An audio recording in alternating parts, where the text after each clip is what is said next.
Hello guys, एक बार क्या हुआ, एक गुरु से एक शिष्य ने पूछा, गुरु की जरूरत क्या है? मेरी लाइफ है, मैं कैसे भी जीऊं तो गुरु की जरूरत क्या है? मैं अपना अपना जी सकता हूं, so why do I need Guru?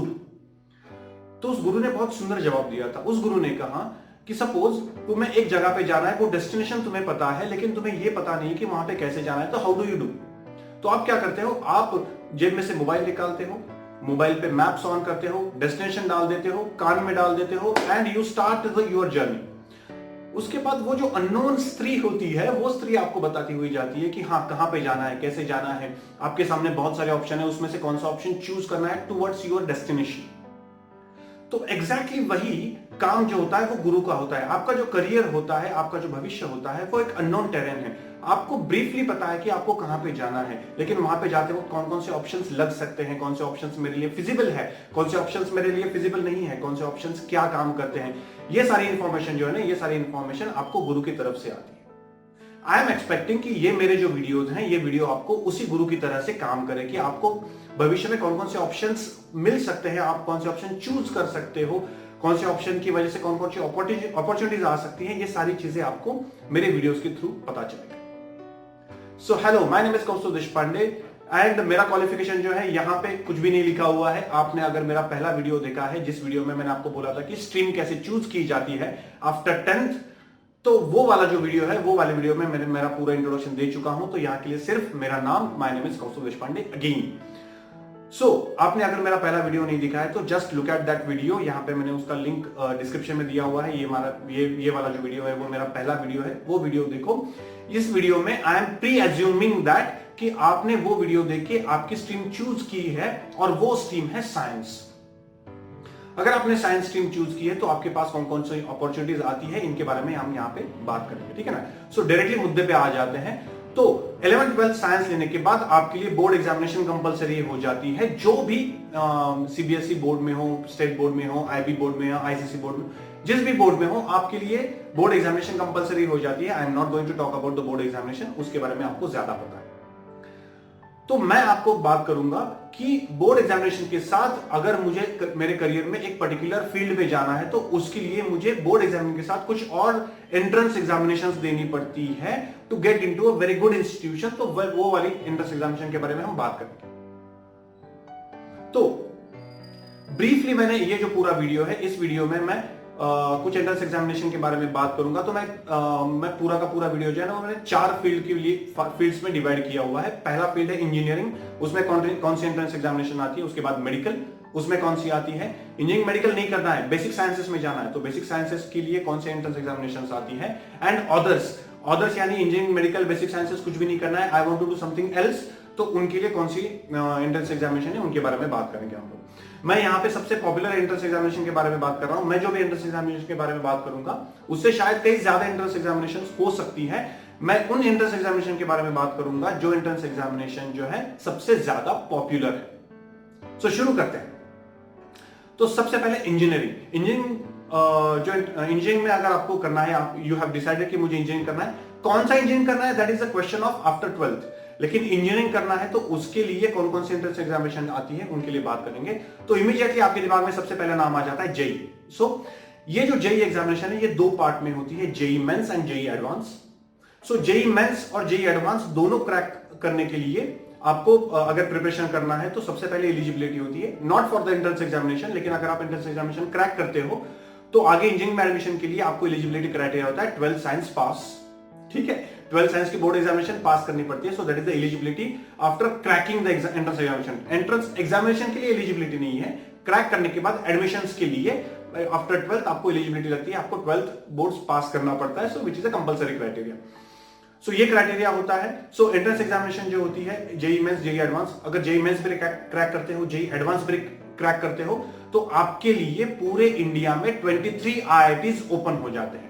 As per merit आपको ब्रांच और आईआईटी मिल जाता है, 23 आईआईटीज।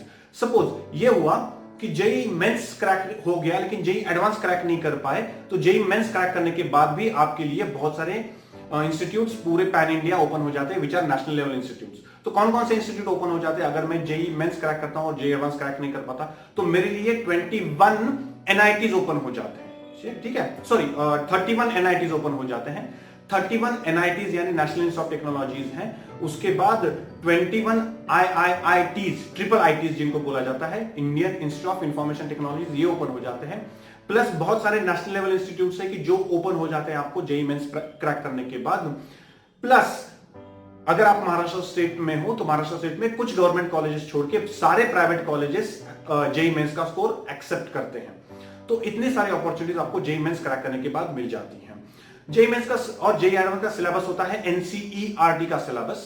सो एनसीईआरटी का सिलेबस जो होता है वही जेईई मेंस का सिलेबस होता है, थोड़े बहुत फर्क से जेईई एडवांस का सिलेबस भी वही है। सो जेईई मेंस जो होती है, यूजुअली जेईई मेंस सबसे पहले एक ही बार होती थी आफ्टर बोर्ड्स, उसके बाद they have decided to give the two different dates यानी two different opportunities for the students to crack the JEE mains. तो उन्होंने दो ऑप्शंस दे दिए हैं, दो बार जेईई मेंस आती है साल में, एक बार जनवरी में आती है, दूसरी बार अप्रैल में आती है, यानी एक बिफोर द बोर्ड से आती है, एक आफ्टर द बोर्ड्स आती है। लास्ट ईयर पैंडेमिक की वजह से 4 अटेम्प्ट्स हुए थे जेईई मेंस के, लेकिन जनरली जेईई एडवांस का सिर्फ एक ही अटेम्प्ट होता है, जेईई एडवांस का एक ही अटेम्प्ट होता है। सो ये जो अटेम्प्ट होता है ये आफ्टर जेईई मेंस का रिजल्ट डिक्लेयर होने के बाद होता है। सो व्हेनेवर जेईई मेंस हो जाती है, लास्ट अटेम्प्ट जेईई मेंस का होता है, उसके बाद रिजल्ट लगने के बाद जेईई एडवांस का अटेम्प्ट होता है। सो ब्रीफली ये जेईई मेंस जेईई एडवांस के बारे में होता है। अगर आपको फिर भी इंजीनियरिंग में जाना है तो देयर आर और कुछ एग्जामिनेशंस होती है, like BITSAT, Birla institute of technology Pilani, आपको पता होगा, लेकिन अभी उसके 3 कैंपसेस हैं इंडिया में जो बिटसैट का स्कोर एक्सेप्ट करते हैं। तो बिटसैट जो एग्जामिनेशन होती है, बिटसैट के एग्जामिनेशन का एलिजिबिलिटी क्राइटेरिया अगेन 12th पास होना चाहिए आपको। बिटसैट के 3 कॉलेजेस हैं, एक है पिलानी में, दूसरा है गोवा कैंपस, तीसरा है हैदराबाद कैंपस। तीनों में से कोई भी एक कैंपस में आपका नंबर लग सकता है डिपेंडिंग अपॉन द बिटसैट का मेरिट लिस्ट। बिटसैट का जो सिलेबस होता है, बिटसैट का सिलेबस जो भी आपका एनसीईआरटी का सिलेबस होता है वही होता है।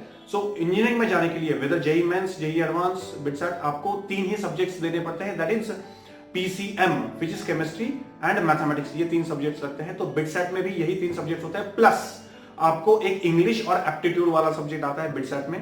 तो ये सारे लेने के बाद बिटसैट का जो भी मेरिट लिस्ट होता है उसके हिसाब से आपको पिलानी का कैंपस, गोवा का कैंपस एंड हैदराबाद का कैंपस, इन तीनों में से डिजायर्ड ब्रांच मिल सकती है depending upon the merit list again.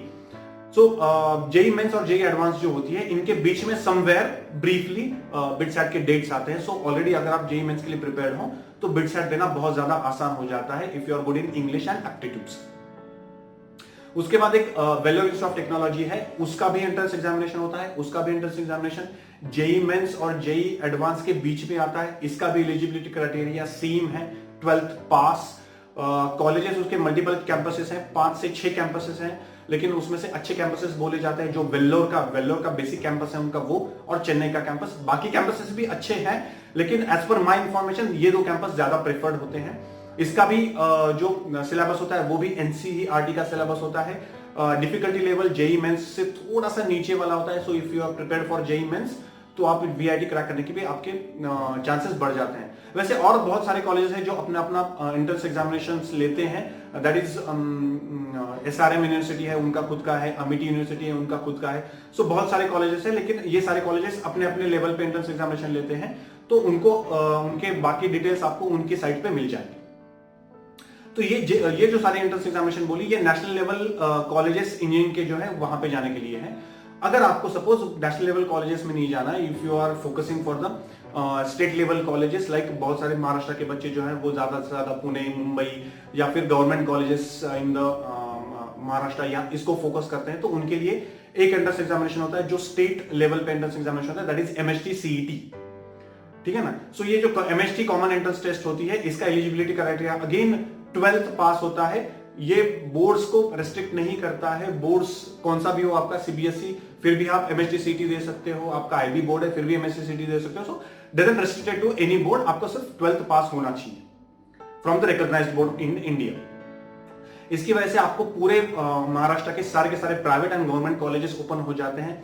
इसका सिलेबस जो होता है, इसका सिलेबस 12th स्टेट बोर्ड का जो सिलेबस है, 12th स्टेट बोर्ड का सिलेबस है, वो सिलेबस होता है। बेसिकली इसका जो पूरा का पूरा एग्जाम स्ट्रक्चर होता है उसमें 80% of the 12th state board के आते हैं क्वेश्चंस, और 20% क्वेश्चन जो होते हैं वो 11th स्टेट बोर्ड से आते हैं। So this is the system. इसका जो डेट होता है वो जनरली 12th स्टेट बोर्ड के जो एग्जामिनेशन, बोर्ड एग्जामिनेशन होते हैं उसके बाद मिनिमम 4 वीक्स का वक्त मिलता है आपको मिनिमम, जिसके बाद ये एंट्रेंस एग्जामिनेशंस आ जाती हैं। तो इस एंट्रेंस एग्जामिनेशन से भी आप इंजीनियरिंग कॉलेजेस में एंटर कर सकते हो। So these are the opportunities and entrance examination regarding the popular entrance examinations regarding the engineering field. उसके बाद आता है मेडिकल। कुछ बच्चे होते हैं कि नहीं इंजीनियरिंग नहीं करना है, मेडिकल करना है। तो अगर आपको मेडिकल करना होता है तो आपके लिए सबसे इंपॉर्टेंट पार्ट होता है कि मेडिकल में एक ही अमिताभ बच्चन है, and that is NEET, national eligibility cum entrance test बोला जाता है इसको। पूरे इंडिया के सारे मेडिकल इंस्टीट्यूट्स, एमबीबीएस और बीडीएस के सारे इंस्टीट्यूट्स जो हैं वो इस एंट्रेंस एग्जामिनेशन के अंडर आते हैं। कुछ स्टेट्स में they are opposing this entrance examination, लेकिन जिस दिन मैं ये वीडियो रिकॉर्ड कर रहा हूं तो इस वीडियो के दिन, इस करंट डे में सारे के सारे मेडिकल इंस्टीट्यूट्स जिसमें एमबीबीएस और बीडीएस होता है, ये सारे इंस्टीट्यूट्स एक ही एंट्रेंस एग्जामिनेशन के अंडर आते हैं, whether it is a private institute, central government institute, state government institute, सारे के सारे इंस्टीट्यूट्स एक ही एंट्रेंस एग्जामिनेशन के अंडर आते हैं।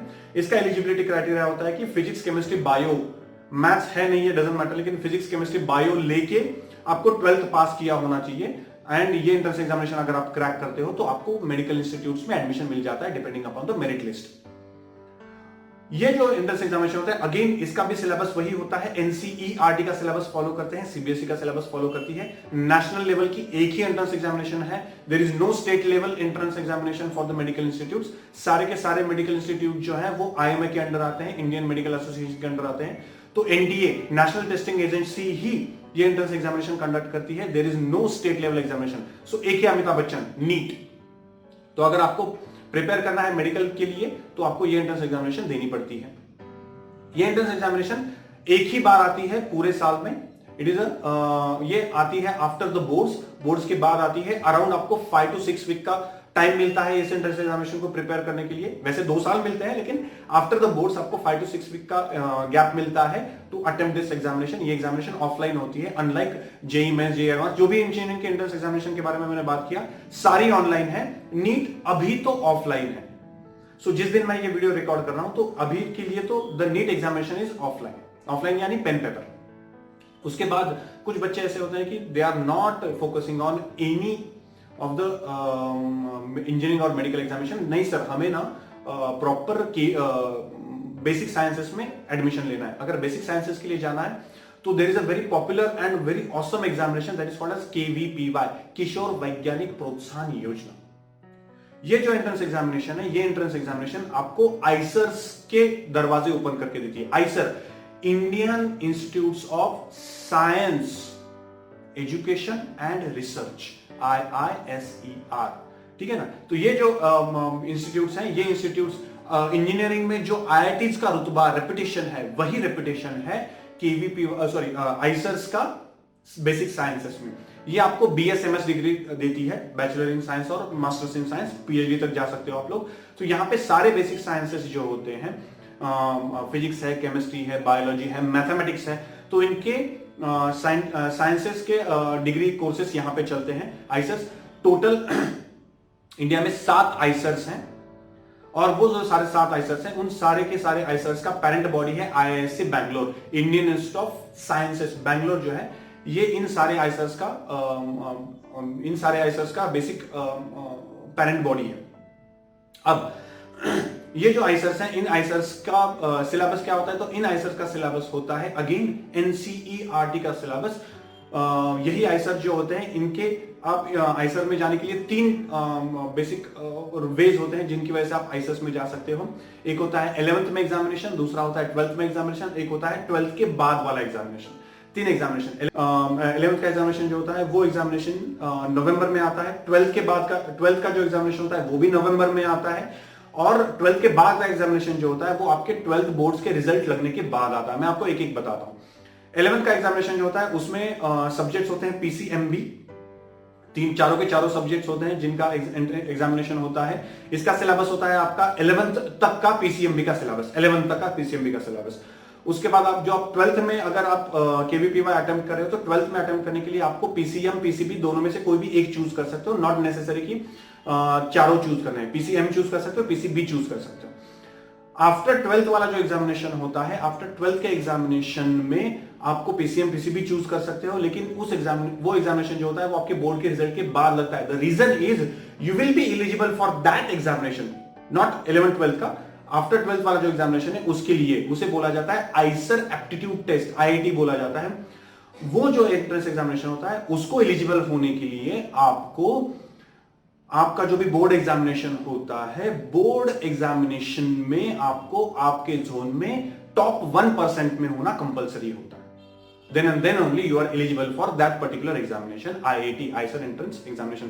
so ये 3 चैनल्स होते हैं जिनके थ्रू आप KVPY यानी IISER में एंटर कर सकते हो। ये 3 चैनल, 11th का एग्जामिनेशन, 12th का examination and after 12th examination. So उसके बाद कुछ बच्चे ऐसे होते हैं कि they are interested in mathematics, तो उनके लिए 2 टॉप लेवल इंस्टीट्यूट है इंडिया में। One is ISI Indian statistical institute Kolkata, और दूसरा है CMI Chennai mathematical institute, obviously Chennai.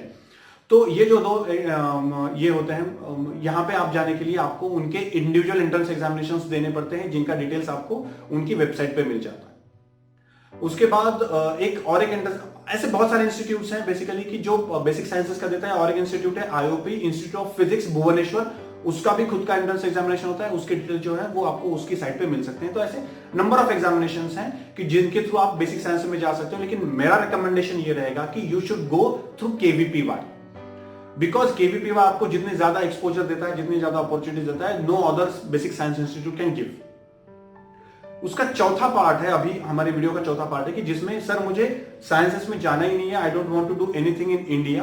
तो बहुत ज्यादा ट्रेंड बढ़ रहा है बच्चों का कि बच्चे जिसके लिए प्रिपेयर कर रहे हैं वो ट्रेंड है कि 11th-12th बोर्ड्स करते हैं, सैट का प्रिपरेशन करते हैं and they go out of India for the graduation. ये भी ट्रेंड ज्यादा बढ़ रहा है, लेकिन I am not the authentic person to talk about this things. तो मैं एक नया वीडियो बनाऊंगा जिसमें we will be talking to the some authentic person who knows better than me about the SAT. कुछ बच्चे ऐसे होते हैं कि जो बच्चे 11th-12th साइंस करते हैं, उसके बाद they want to change the stream, arts और कॉमर्स के लिए जाते हैं। तो आई विल सजेस्ट उन बच्चों के लिए कि जितने ज्यादा हो सके उतना ज्यादा आप 12th बोर्ड में मार्क्स लाओ, so that you can get into some good institute of other fields. So ये जो पॉपुलर एंट्रेंस एग्जामिनेशन है, इन सारे एंट्रेंस एग्जामिनेशन का प्रिपरेशन जो होता है वो 11th-12th का कंबाइंड होता है। सो मेरा सजेशन आप लोगों के लिए ये रहेगा कि हमारी जो जनरेशन है, उन जनरेशन से पहली जनरेशन यानी आपके दादाजी की जनरेशन जो थी, उस जनरेशन में अच्छी डिग्री, ठीक है ना, डिग्री होना that was sufficient to make a career. हमारी जो जनरेशन थी, हमारे जनरेशन में getting a good degree, not any degree, getting a good degree was a sufficient and necessary condition to make a good career। आपका जो भी generation है, आपके जनरेशन में getting a good degree from a very good institution, ये जो condition है, ये कंडीशन बहुत ज्यादा इंपॉर्टेंट है। सो आई विल सजेस्ट कि ये जो एंट्रेंस एग्जामिनेशन है, इसमें से कोई भी एक एंट्रेंस एग्जामिनेशन पे फोकस करो। Don't put your feet into multiple entrance examination. NEET भी करूंगा, KVPY भी करूंगा, JEE भी करूंगा, don't do that. Focus loose हो जाता है। So what my suggestion will be, focus on a particular entrance examination, hard उस पे काम करो and get into a very good institution. That's all for today। ये जो है ये अपॉर्चुनिटी साइंस के लिए है। In the next video I will be coming up with the different opportunities in the different fields with more authentic people and more authentic information। Thank you very much। Have a good day। Bye।